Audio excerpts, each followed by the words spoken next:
소금하면 어떤 생각이 가장 먼저 떠오르시나요? 저는 얼마 전까지 소금은 그냥 음식의 간을 맞추어주는 양념 중에 하나 정도로만 알고 있었는데요. 여러분은 어떠신가요?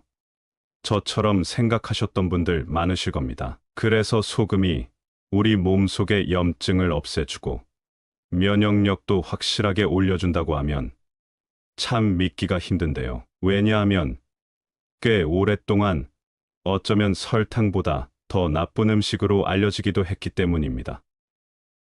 우리 속담에 평양감사보다 소금장수라는 말이 있습니다. 소금이 얼마나 귀한 존재였길래 그 좋다는 평양감사보다 소금장수가 더 좋다고 했을까요? 모르긴 몰라도 이런 속담이 생겨난 것을 보니 예전에는 소금이 황금과 맞먹는 귀중품이었던 것만은 분명한 것 같습니다. 그런데 오늘날의 소금은 어떤가요?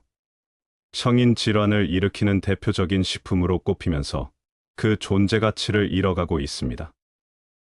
건강을 위해 음식에는 가능한 한 소금을 적게 넣거나 아예 넣지 말고 무염식으로 먹는 것도 괜찮다는 소리를 하는 사람도 있습니다. 어쩌다 소금의 신세가 불과 몇백 년 만에 이렇게 나락으로 떨어졌을까요? 혹시 잘못된 정보로 인해 소금이 오해를 받고 있는 것은 아닐까요? 아니면 진짜로 사람에게 해로운데도 예전에는 잘 몰라서 그렇게 보물처럼 여겼던 것일까요? 그래서 오늘 영상 준비했습니다. 우리가 잘못 알고 있는 소금의 진실을 파헤쳐보고 소금 올바르게 섭취하는 방법까지 알려드릴 테니 오늘 영상 끝까지 시청하셔서 지금까지 잘 몰랐던 유용한 정보 많이 얻어가시기 바랍니다. 그리고 주위 분들께도 영상 공유하셔서 건강한 삶을 살아가시는데 도움이 되길 바랍니다. 인류 역사상 소금만큼 인간에게 막대한 영향을 끼친 존재도 없을 겁니다.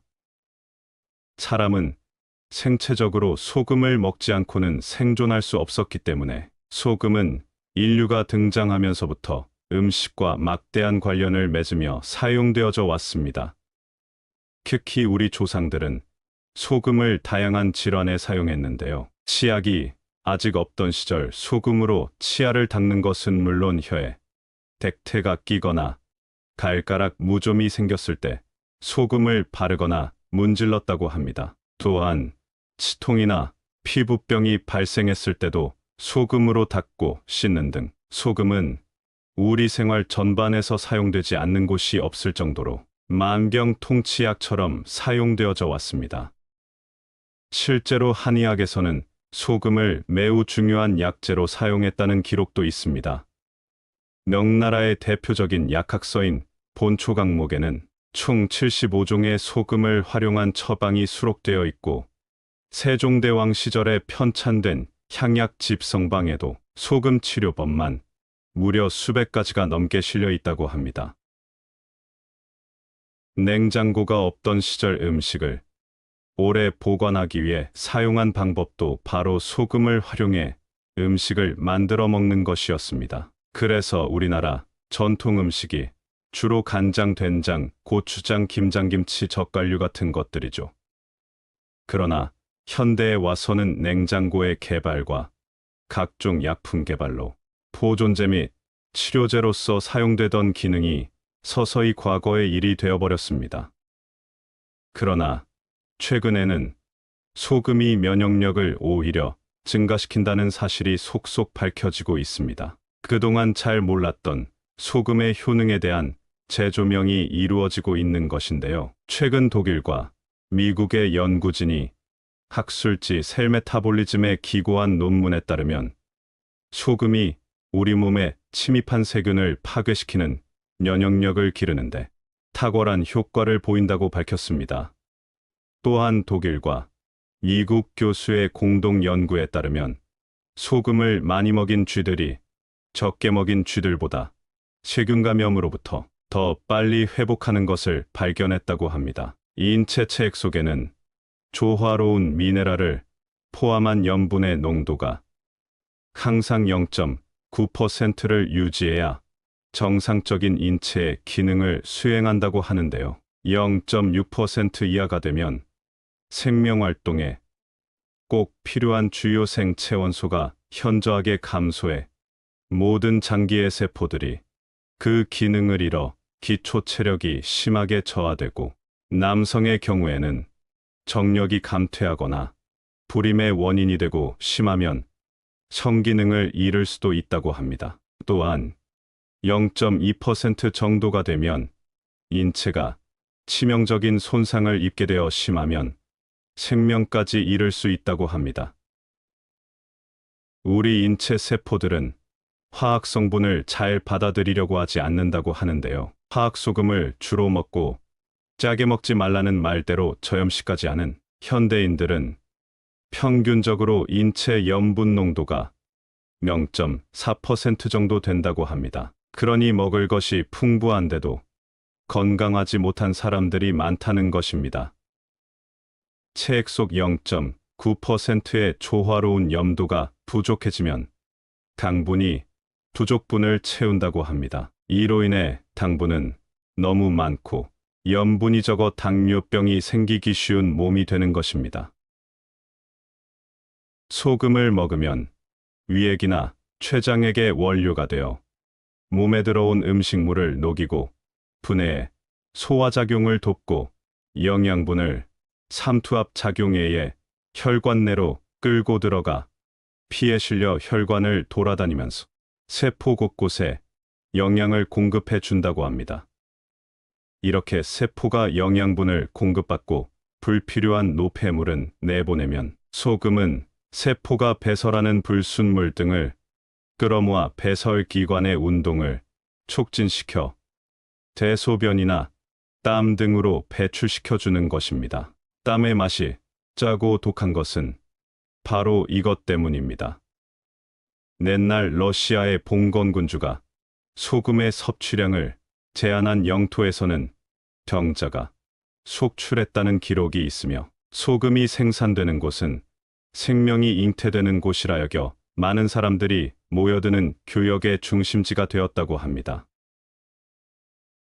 우리가 짜게 먹기 때문에 암이나 고혈압 등 각종 성인병에 걸리는 것이 아닙니다. 에스키모인들은 물고기 등 원래 음식에 들어있는 염분을 제외하고 소금을 거의 먹지 않는데도 평균 수명이 40세를 넘기지 못한다고 합니다.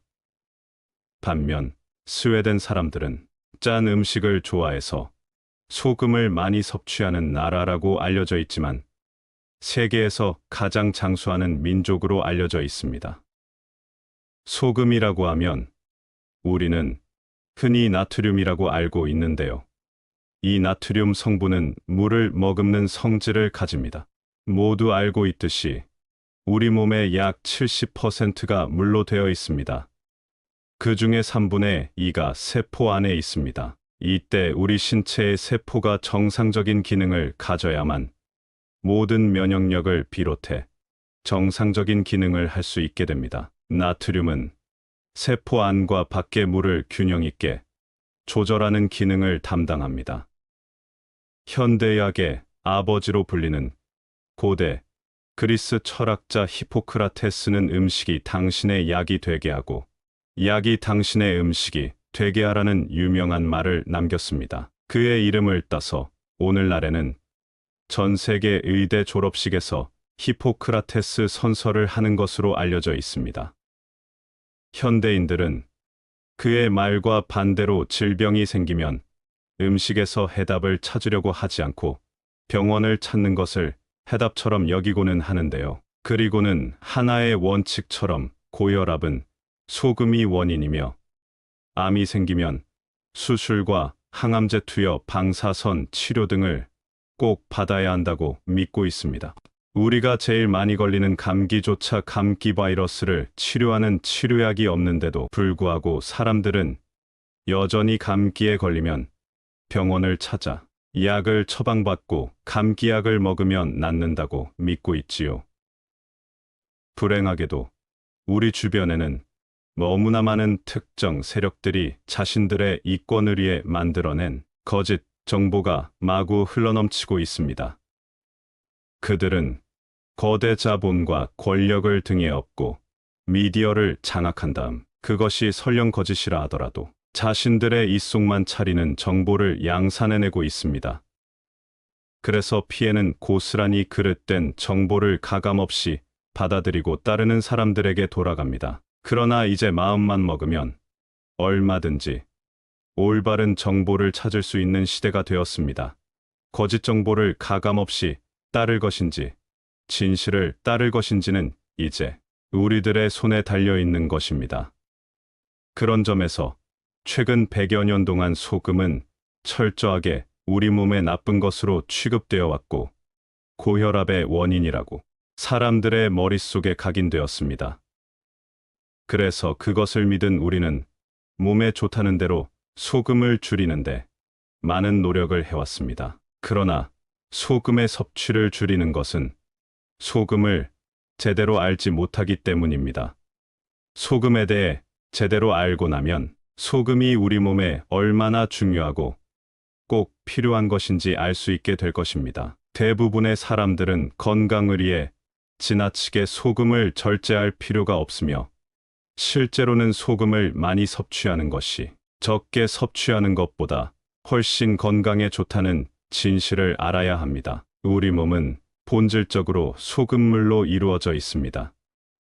눈물과 땀은 소금물이며 우리의 세포도 소금물로 잠겨 있습니다. 그러니 소금이 없다면 우리는 생존하지 못할 것입니다. 무리에 더해져 맛과 풍미를 올리는 기능 말고도 우리 인체의 수십 가지 중요한 기능에 필수적이라고 할 수 있습니다. 우리 몸에 최적의 혈액량을 유지하기 위해 필요할 뿐만 아니라 심장에 의해 몸 전체 구석구석에 혈액을 공급하기 위해서도 필요하지요. 나트륨이 적절하게 섭취되지 않으면 혈액량이 감소하고 이는 뇌와 신경 같은 특정 장기의 기능이 말 그대로 정지되는 끔찍한 결과를 초래할 수 있습니다. 간단히 말해 만약에 식단에서 나트륨을 모두 제거한다면 우리는 죽음을 맞이할 것입니다. 그러나 삶의 다른 많은 것들과 마찬가지로 소금 섭취에도 최적의 범위가 있습니다. 그 적절한 범위는 사람에 따라 다소 다릅니다. 소금을 제한하라고 말하는 사람들은 우리의 건강에 그다지 크게 신경 쓰지 않습니다. 그들은 살아남기 위한 최소량에만 초점을 맞춥니다. 그래서 권장량을 얼마 이하로 제한하라고만 말하는 것입니다. 그렇다면 충분하지만 과하지 않게 현명하게 섭취하는 방법은 무엇일까요? 한 가지 좋은 소식은 건강한 대다수의 사람들은 소금을 과하게 섭취하는 것에 크게 걱정하지 않아도 된다는 사실입니다. 우리의 몸은 과한 것을 조절할 수 있는 능력이 있기 때문입니다. 정부나 보건기구 또는 제약사들이 정해놓은 최저치나 최대치를 절대적이라고 믿으면 안 됩니다. 사람마다 필요한 양이 다를 수 있다는 것을 간과하는 큰 실수일 수 있습니다. 소금과 가장 관련이 있는 고혈압의 기준치도 시대에 따라 다르게 적용되어 온 것을 아시는 분은 별로 없을 겁니다. 우리나라는 주로 미국에서 발표하는 건강 수치를 그대로 가져와서 배우고 환자들에게도 적용하는데요. 미국 심장학회가 2017년 고혈압의 경계치와 목표혈압을 기존보다 낮추겠다고 발표한 적이 있습니다. 기존의 수축기혈압 140에 이완기혈압 92였던 것을 한 단계 더 낮춰 수축기혈압 130 이상, 이완기혈압 80 이상을 고혈압군으로 편입시킴으로써 고혈압 유병률은 10% 이상 확 증가했습니다. 이를 따라서 우리나라 대한고혈압학회도 같은 기준을 적용하기 시작했습니다. 이렇게 되면 예전에는 140 이상이면 고혈압 약을 처방하던 것에서 130 이상만 되어도 고혈압 환자가 되고 치료 대상이 되는 것입니다. 갑자기 어떤 이유로 고혈압 기준을 낮춘 것인지는 정말 의문이 드는 대목입니다. 그리고 모든 성인이 같은 기준의 정상혈압을 유지해야 한다는 것은 정말 뜨악하게 만듭니다. 젊은 사람들의 혈관과 나이 든 사람들의 혈관이 과연 같을 수 있을까요? 옆 나라 일본은 5년마다 고혈압 학회에서 가이드라인을 정해서 발표하는데 정상 수치를 계속 낮추고 있다고 합니다. 기준을 낮출 때마다 환자 수는 당연히 급증합니다. 일본은 1980년대 230만 명이던 고혈압 환자가 현재는 5,500만 명으로 무려 20배나 늘었습니다. 우리나라도 인구 5천만 명 가운데 약 1,000만 명이 고혈압 환자라고 합니다.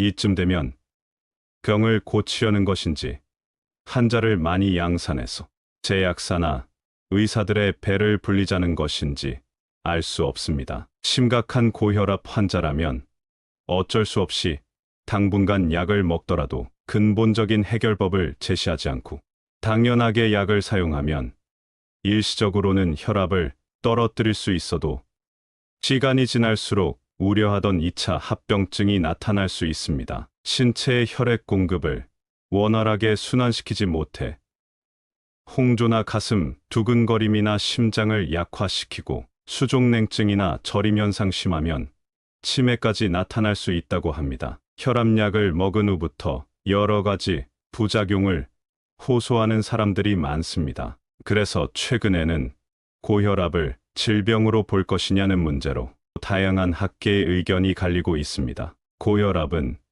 그 자체가 질병은 아니며 인체의 혈액순환을 기존대로 유지하려는 인체의 항상성의 반응으로 봐야 한다는 의견이 다수입니다. 나이가 들면 자연스럽게 노화와 함께 여러 가지 질병이 찾아오는데요. 병원을 찾는 사람 중에는 자신이 걸어다니는 종합병원이라고 말하는 사람들이 생각보다 많은데요. 나이가 들어가면서 여기저기 안 아픈 곳이 없다, 안 아픈 곳을 찾는 게 더 빠르다는 말도 하게 됩니다. 그러나 그 내용을 듣고 나면 결국은 몸속의 온갖 염증 반응으로 고생하는 경우가 대다수입니다. 염증을 그대로 방치하면 무서운 치매도 되고 암도 된다는 것입니다. 언젠가부터 몸이 아파 병원을 방문하면 짜게 먹지 마세요. 저염식이 몸에 좋습니다. 이런 이야기를 귀가 따갑도록 듣게 되었습니다. 그러다 보니 과거에 비해 먹던 소금의 양을 줄이게 되었습니다. 또한 육식보다는 채식이 좋다는 다양한 논문 결과를 바탕으로 채식주의자, 비건주의자들이 증가하게 되어 더욱 먹는 소금의 양이 자연스럽게 줄게 되었습니다. 그리고 하루에 얼마 이상의 물을 먹어야 좋다고 해서 물을 많이 마시게 되었습니다. 결과적으로 예전보다 물을 많이 마시고 채식 위주의 식사를 하고 저염식을 하게 된 것입니다.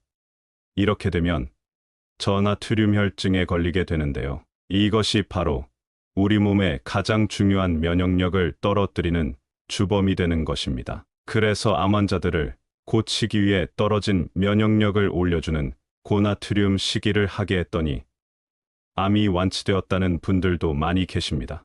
또 나트륨을 먹은 환자들에게서 피부가 좋아지는 현상도 발생한다는데요.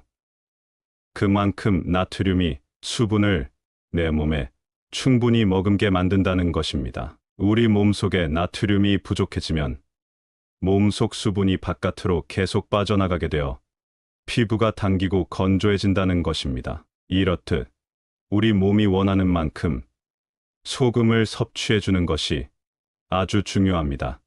고염식이냐 저염식이냐가 중요한 것이 아니라 내 몸이 받아들이는 만큼 먹으라는 것이 더 맞는 이야기입니다. 그럼 이렇게 꼭 먹어주어야 하는 소금이라도 어떤 소금을 먹으면 좋은가는 또 생각해 봐야 할 문제인데요. 천일염을 먹어야 좋으냐, 핑크솔트가 좋으냐, 죽염이 좋으냐, 암염이 좋으냐. 천일염도 3년 이상 간수 뺀 소금을 먹는 게 좋으냐 등등 많은 이야기가 나옵니다. 우리나라는 예로부터 자염을 주로 먹어왔는데 약 3, 40년 전쯤부터 천일염을 먹는 것으로 식문화가 바뀌었는데요. 자염은 가격이 비쌌기 때문에 천일염이 대체품으로 나오게 된 것입니다. 주로 서해안에서 천일염을 생산했는데 아시다시피 서해안이 바닷물이 낮고 갯벌이 많아서 이물질이 많아 식용으로 먹기보다는 김장철에 배추를 절인다든지 아니면 겨울철에 눈이 많이 오면 눈 위에 뿌려서 눈을 녹이는 용도로 주로 사용했었다고 합니다. 그래서 생각한 것이 동해 안에 물을 끌어와서 생산하게 된 소금이 바로 우리가 주로 먹는 정제염이라는 것입니다. 마트에서 자주 보게 되는 꽃소금이라고 이름 붙인 것들입니다. 그러다가 약 10여 년쯤 다시 서해안의 천일염이 식용으로 사용허가를 받게 되었는데요. 그 이유는 천일염에는 미네랄이 풍부하다는 이유에서입니다. 천일염을 드실 때는 아무리 깨끗하게 생산했다고 하더라도 혹시 모를 이물질이 있을 수 있으니 물에 녹인 소금물 형태로 만들어서 윗부분만 음식에도 넣으시고 연한 농도로 타서 그냥 물 대신 마시는 것도 좋습니다. 세계보건기구에서는 성인이 하루에 먹어야 하는 양으로 5g을 넘지 않을 것을 권장한다고 하는데요. 이 정도가 그럼 어느 정도냐? 우리가 흔히 사용하는 티스푼으로 한 스푼 정도입니다. 그러나 모든 성인이 매일같이 정확하게 5g을 먹어야 하는 것은 아닙니다. 오늘 내가 마신 물의 양에 따라 먹는 소금의 양도 달라져야 합니다. 인체가 가진 전체 체액의 농도는 0.9%입니다. 예를 들어 내가 오늘 약 1리터의 물을 마셨다면 9g까지는 먹어도 전혀 문제가 되지 않습니다. 그렇다고 무조건 먹는 물의 양을 계산해서 많이 드실 필요도 없습니다. 하루에 우리가 먹는 다양한 음식에도 나트륨은 첨가되기 때문에 성인은 하루에 약 5에서 10g까지 먹는 것을 추천드립니다. 오늘 짠 음식을 너무 많이 먹었다면 굳이 소금을 따로 섭취하지 않으셔도 되지만 너무 싱겁게 먹었다고 생각되면 따로 천일염이든 죽염이든 가정에 있는 소금을 물과 함께 드셔주시면 좋은데요. 우리나라 사람들은 식사를 할 때 주로 국과 찌개 종류를 함께 먹기 때문에 따로 많은 양의 소금을 드시지 않아도 됩니다.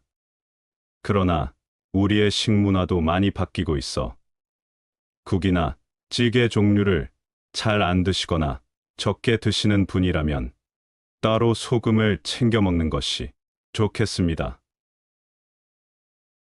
지금까지 말씀드린 것을 바탕으로 자신에게 맞는 소금의 양을 드시면 됩니다. 다시 한번 말씀드리지만 소금을 무조건 많이 드시라는 것이 아닙니다.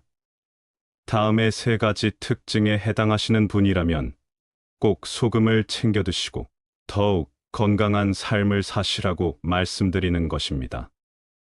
첫째, 하루에 마시는 물의 양이 많으신 분. 둘째, 건강에 좋다고 무염식, 저염식을 주로 하시는 분. 셋째, 채소 위주의 식사를 하시는 분들이라면 의도적으로 소금을 더 드셔주셔야 합니다. 건강에 좋다고 비싼 죽염이나 암염 등을 사서 드시는 분들이 계실 텐데요. 물에도 다양한 좋은 성분들이 많으니 소금물 형태로 드셔주시면 더 좋습니다. 우리가 주로 면역력을 높여준다고 하면 장 건강을 생각하시는 분들이 많습니다. 그래서 유산균 제품을 많이 섭취하시고 계실 텐데요. 장 건강도 물론 중요하지만 우리 몸을 구성하는 세포가 균형감을 맞추고 건강하려면 나트륨을 자신의 몸에 필요한 만큼 꼭 섭취해 주시는 것이 무엇보다 중요하다는 사실을 말씀드립니다. 우리가 알기로는 채식을 하면 몸이 좋아진다고 생각하는데 전문가들의 말을 들어보면 채식을 아주 잘 하시던 분들이 아파서 병원을 찾는 경우가 많다고 합니다. 좋은 음식을 드셨는데 왜 아픈가 진료해보면 채소 위주의 식사를 하게 되면서 부족해진 나트륨 때문이라는 것입니다. 앞에서 말씀드렸듯이 우리 세포가 정상적으로 작용하려면 체내의 나트륨 농도가 적당하게 맞춰져 있어야 면역력을 떨어뜨리지 않을 수 있다는 것입니다. 미국의 약학 박사이자 심혈관 연구 과학자인 제임스 디니 콜란토니오는 자신의 몸이 원하는 대로 소금을 섭취하라고 말합니다. 소금을 나쁜 음식으로 규정하는 순간부터 우리의 건강은 급속도로 나빠지고 있다고 강력하게 말하고 있는데요. 소금에 대해 수년간 주입된 편견을 없애야 한다고 말합니다. 현대인들의 고질병인 고혈압 환자가 증가한 이유를 소금에서 찾는 것은 하나의 가설일 뿐 전혀 어떠한 연구 결과도 그 가설을 뒷받침하지 못한다고 말이죠.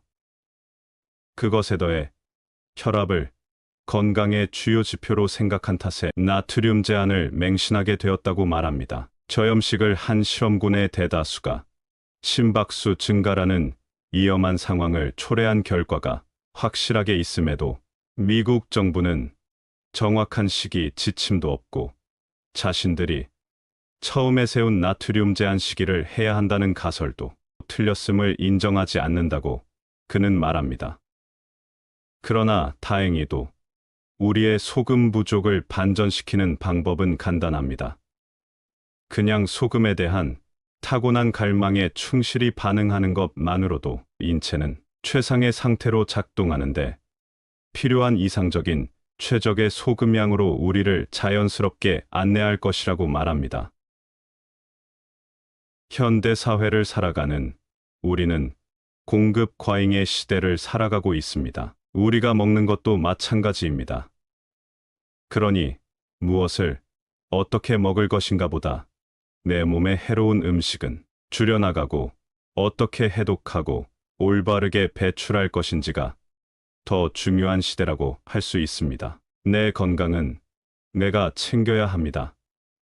병원 의사나 제약사의 거짓 정보와 비즈니스에 더 이상 속지 마시기 바랍니다. 내 몸에 대한 주권을 다시 찾을 때입니다.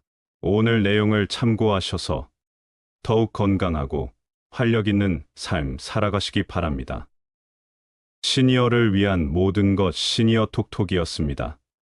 더 알찬 내용으로 찾아오겠습니다. 이번 영상이 도움이 되셨다면 구독과 좋아요 부탁드립니다. 감사합니다.